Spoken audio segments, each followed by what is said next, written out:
वीरत विवेक संपन्न मुद मंगल में संत समाज, आदरणीय साध्वी समाज, धर्म प्रेमी सज्जनों, श्रद्धामोर देवियों एवं प्रिय बच्चों, त्रिदिवसीय कार्यक्रम का दूसरे दिन का दूसरा सत्र है।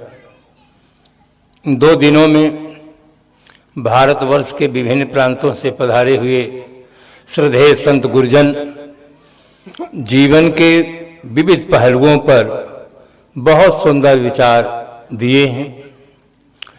यूं तो हर दिल किसी दिल पे फिदा होता है, यूं तो हर दिल किसी दिल पे फिदा होता है, प्यार करने का तौर मगर जुदा होता है। आदमी लाख संभलने पर भी गिरता है, झुक के जो उसे उठा ले खुदा होता है। प्राणी जगत में मानव श्रेष्ठतम प्राणी है और वो 2 भागों में विभक्त है, एक नर और एक नारी। दोनों समान प्राणी हैं, इनमें कोई बड़ा नहीं कोई छोटा नहीं। दोनों को भौतिक विकास करने का, आध्यात्मिक विकास करने का जन्म सिद्ध समानाधिकार प्राप्त है। इसलिए प्रत्येक नर नारी का पावन कर्तव्य है जीवन गुजर के लिए धनार्जन करते हुए जीवन को निर्मल बनाने के लिए ज्ञानार्जन करना चाहिए। धनार्जन और ज्ञानार्जन दोनों करना चाहिए, जिससे जीवन का सर्वांगीण विकास हो। श्रद्धेय जो संत गुरुजन हैं, इनसे व्यक्ति को बोध प्राप्त होता है। अब बोध से जीवन की दिशा और दशा में परिवर्तन होता है। मेरा कार्यक्रम बड़ौदा में था गुरुदेव जी के साथ। मैं सायंकाल बोल रहा था मातृदेवो भव, पितृदेवो भव, आचार्य देवो भव, अतिथि देवो भव।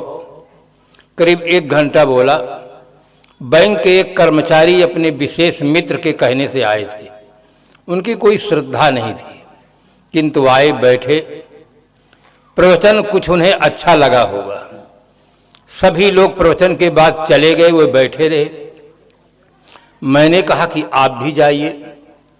उन्होंने कहा जाऊंगा, किंतु मेरे मन में एक प्रश्न है, मैं पूछना चाहता हूं। मैंने कहा पूछिए।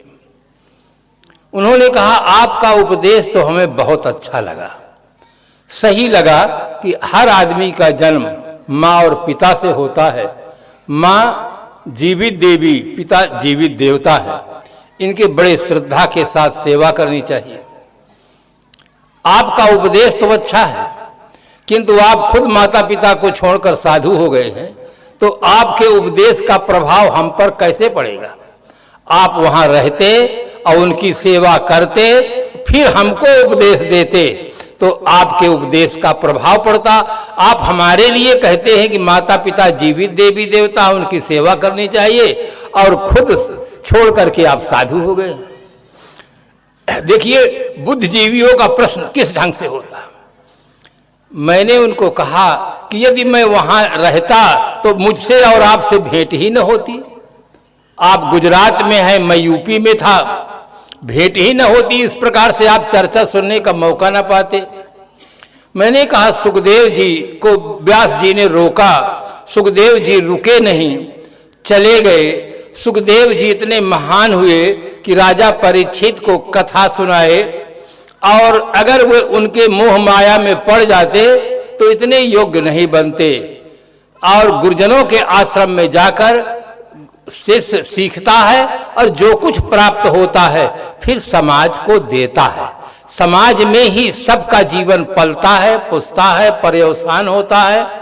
मैं उनको बहुत ढंग से समझाने का प्रयास किया, किंतु उनकी बात एक जगह अटक जाती थी कि वो कहने लगे जो माता पिता को छोड़ देता है उसको हम नमस्कार नहीं करते, उसकी हम संगत नहीं करते, उसकी सेवा नहीं करते। मैं फिर उन्हें बहुत प्यार से समझाने का प्रयास किया, किंतु सब निष्फल गया। तब मेरे मन में हुआ कि अब वीटो पावर का प्रयोग करना चाहिए।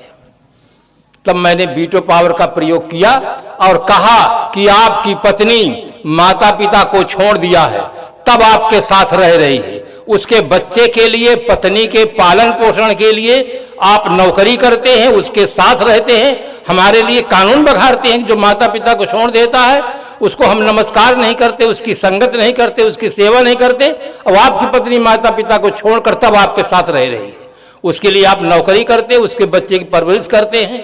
तो उस दिन बैंक से छूटते थे, सीधे हमारे पास आते थे और सेवा करते थे। बैंक के बड़े अधिकारी थे किंतु सब सेवा का काम करते थे। एक दिन उनकी माँ आकर रोने लगी कि साहब मेरा बेटा तो नास्तिक था, ये किसी संत के पास जाता नहीं था, न गुरुद्वारा में जाता था, सिंधी थे, न गुरुद्वारा में जाता था, न कोई ऐसे जाता था। अब ये आता है तो सीधे आप के पास आता है, इसको क्या हो गया? मैंने कहा उसी से पूछिए उसको क्या हुआ है। आदमी वो बुद्धिजीवी था, तर्क करता था, भौतिकवाद, ईश्वरवाद, अवतारवाद। हमारे यहाँ अब छत्तीसगढ़ में एक आदर्श क्षेत्र है, यहाँ रामायण की कथा बहुत होती है, रामायण की प्रतियोगिता होती है। रामायण तो उत्तर प्रदेश में बनी है किंतु सबसे अधिक गायन और प्रचार छत्तीसगढ़ में एक आदर्श रूप में है। लोग गाते जाते हैं किंतु लोग उस पर विचार नहीं करते, चिंतन नहीं करते हैं। भगवान अवतार कब लेता है? रामायण के अनुसार जब जब होए धर्म की हानि, बाढ़ई असुर अधम अभिमानी, तब तब प्रभुधर विविध शरीरा, हरहि कृपा नि सज्जन पीरा।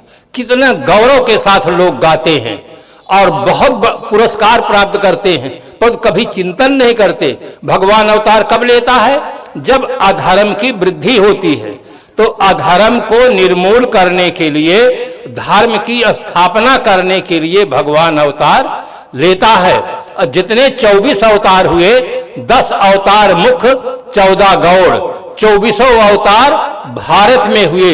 इसका मतलब ये हुआ कि भारत एक ऐसा देश है जहां 24 बार भगवान को अधर्म निर्मूल करने के लिए, धर्म की स्थापना करने के लिए अवतार लेना पड़ा। और भारतवर्ष के अलावा दुनिया के जितने देश हैं वहां कभी अधर्म हुआ ही नहीं, इसलिए वहां भगवान की कोई जरूरत। सुबह आप जाते हैं सब्जी खरीदने के लिए, आप उसकी परख करते हैं कि बासी माल है कि ताजा है। फल खरीदने जाते हैं, उसकी आप परख करते हैं। कपड़ा खरीदते हैं, उसकी परख करते हैं कि ये कटा फटा तो नहीं है। सोना खरीदते हैं, आप परख करते हैं। आप भौतिक चीजें जितनी खरीदते हैं सबकी परख करते हैं, किंतु दो चीज की परख नहीं करते हैं। आप कहें वो दो चीजें कौन है? एक है ग्रंथ में लिखी हुई वाणी की आप परख नहीं करते। ग्रंथ में जो लिखा है सब सच नहीं लिखा है। ग्रंथ में बहुत अनर्गल बातें लिखी हैं, जिसमें साहब जी एक उदाहरण दिए कि जय वर्णाधम तेल कुम्हारा। इतना गलत लिखा गया है रामायण में, और सबसे ज्यादा प्रचार करने वाला यही समाज है, गायन करने वाला यही समाज है। कभी चिंतन नहीं करता है कि हमको अधम क्यों कहा गया, हम क्या इंसान नहीं हैं? भगवान मच्छ हो सकता है, कछुआ हो सकता है, सूकर अवतार ले सकता है, क्या आदमी उससे भी गया बीता है? कभी आदमी चिंतन नहीं करता है, ग्रंथ में जो लिखी हुई वाणी है उसकी परख नहीं करता है। सदगुरु कबीर साहब की बहुत बड़ी विशेषता है। उन्होंने कहा परख लेहु खरा खोट, हो रमैया राम, हे रमैया राम, तुम सत्य और असत्य की परख करो। परख करने की बात साहब करते हैं, दूसरे परंपरा के लोग विश्वास की बात करते हैं। विश्वास करो फल होगा। अब मुझे उतना टाइम नहीं विश्वास की, फिर मैं चर्चा करूंगा। खास खास बात बताता हूं कि घड़ी बड़ी तेजी से चलती है, तो मैं भी तेजी से चल रहा हूं। तो आप एक इसकी परख करें। ग्रंथ में जो वाणी लिखी है सब सही नहीं लिखी है। वेद पढ़िए, कुरान पढ़िए, बाइबिल पढ़िए, गुरु ग्रंथ साहिब पढ़िए, इन सब बातों में बहुत कम तालमेल है। दर्शन पक्ष में तो बिल्कुल तालमेल नहीं। आप परख करिए।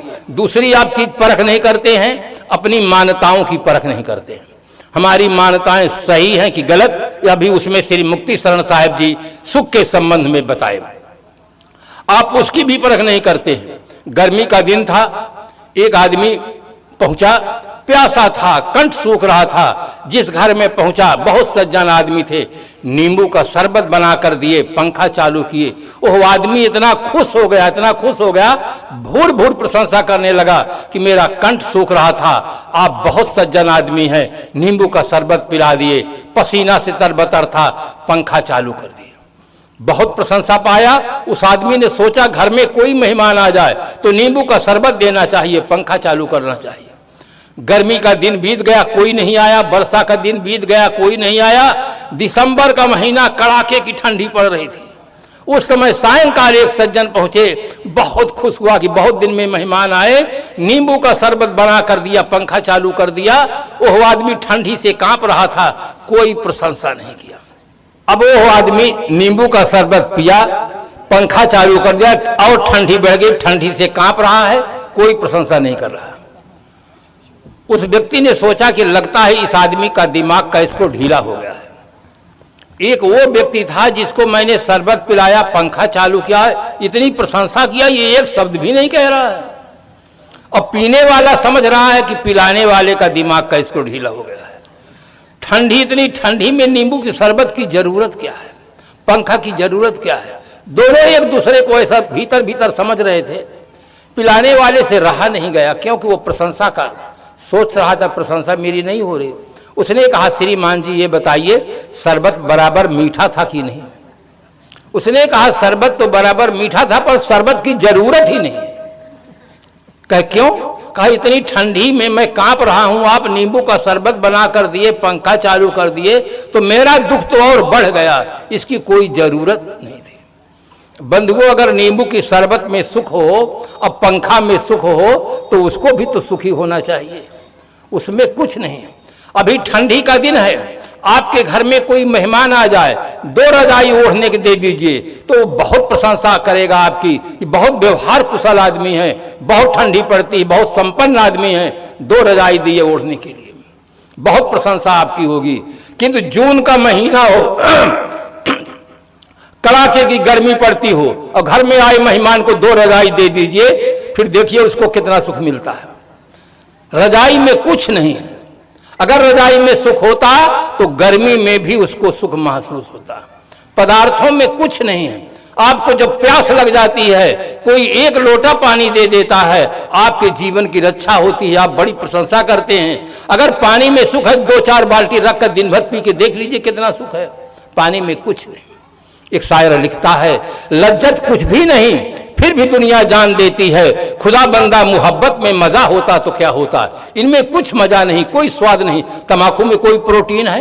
कोई डॉक्टर भाई नहीं बता सकता तम्बाकू में प्रोटीन है। कि तम्बाकू खाने वाले से पूछिए, हलवा भले खिला दीजिए, गुलाब जामुन खिला दीजिए, जब तक तम्बाकू नहीं खाएगा तो कोई मजा नहीं आएगा। ये केवल आदत है और मान्यता है। आदत और मान्यता से व्यक्ति को सुख मालूम होता है, वैसे इसमें कुछ है नहीं। दूसरे पॉइंट में मैं कह दूं, आदमी अपनी मान्यताओं की परख नहीं करता है। मैं स्नान करके बैठा था एक जगह पर, शिक्षित समाज मास्टर बैठे थे, एक अधिकारी आए, उन्होंने अहंकार भरे शब्दों में प्रयोग किया, महाराज आप साधु क्यों हो गए? मैं कुछ बोला ही नहीं, उसकी भाषा सुनकर नहीं बोला कि इसके अंदर स्वाभिमान है, कहने का ढंग अच्छा नहीं था। फिर अहंकार से भरे शब्दों में बोला, महाराज आप साधु क्यों हो गए? फिर मैं नहीं बोला। तीसरी बार जब और जोरों से बोला तो मुझे लगा कि अब बोलना पड़ेगा। तो मैंने कहा कि हो सकता है मैं आपको सही सही न बताऊं, बात भी सही है, हो सकता है मैं आपको सही सही न बताऊं, किंतु आप सही सही बता देंगे तो मैं भी सही सही बता दूंगा। आप ईमानदारी से बताइए आप शादी क्यों किए हैं? वो कभी सोचा नहीं था कि मुझसे पूछा जाएगा। मैंने कहा आप सही सही बता देंगे तो मैं भी सही सही बता दूंगा, आप शादी क्यों किए हैं? तो उसने उत्तर दिया कि मैं सबको शादी करते देखा तो मैं भी शादी कर लिया। मैंने कहा आप ईमानदारी से बताइए, शादी के पहले आप किसी साधु को देखे थे कि नहीं? कहा देखा तो था। मैंने कहा फिर साधु क्यों नहीं बन गए? जब देखकर आप शादी कर लिए तो साधु को भी देखे थे, देखकर साधु क्यों नहीं बने? अब वो चुप हो गया। मैंने कहा मैं बता दूं आप शादी क्यों किए हैं। तब तो इतना घबराया, उसको पसीना पसीना फूट पड़ा, बहुत घबराया, चेहरे से एकदम से वैसे हो गया। दूसरे सज्जन लोग कहने लगे और कुछ पूछना है? कहा अब कुछ नहीं पूछना है। इतना घबरा के कहा कि अब कुछ नहीं पूछना है।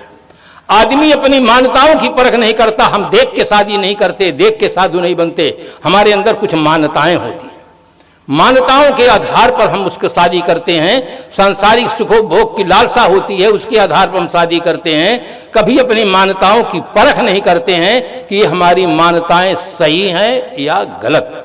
इसीलिए सदगुरु कबीर साहब ने कहा, भूल मिटे गुरु मिले पारखी, पारख देहि लखाई, कहां कबीर भूल की औसत, पारख सबकी भाई।